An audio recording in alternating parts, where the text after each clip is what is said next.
Ang cute na tong shop na nakita namin. Ang dami kasing mga anik-anik dito. Nako, kahit na si Avery, super nag-enjoy din dito. Eto nga at nakuha na. Nakita namin si Kuromi. Ayan, ang daming versions. Tapos ang dami pang different characters dito. Kung gusto nyo ng mga pan-display, na mga blind boxes. Pero eto, ang cute nito, mga pabango siya. Tapos meron pang lagayan na parang book. O, diba? Ang ganda ng packaging. Si Avery, super nagustuhan niya yung scent ng Snow White dito.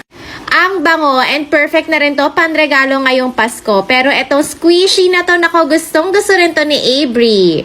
Para mga blind balls to, hindi ka kasi makakapili ng gusto mo. Ang daming mga cute finds dito, kahit si Hubby nabudol din at bumili. Ikaw, alin dyan yung favorite mong character? O, diba? Meron pa silang mga Disney blind boxes dito. May Powerpuff Girls, meron pang Chinese pusa dyan. O, diba? In fairness, ang cute, meron pang Shin-chan dito. Yun lang, bye!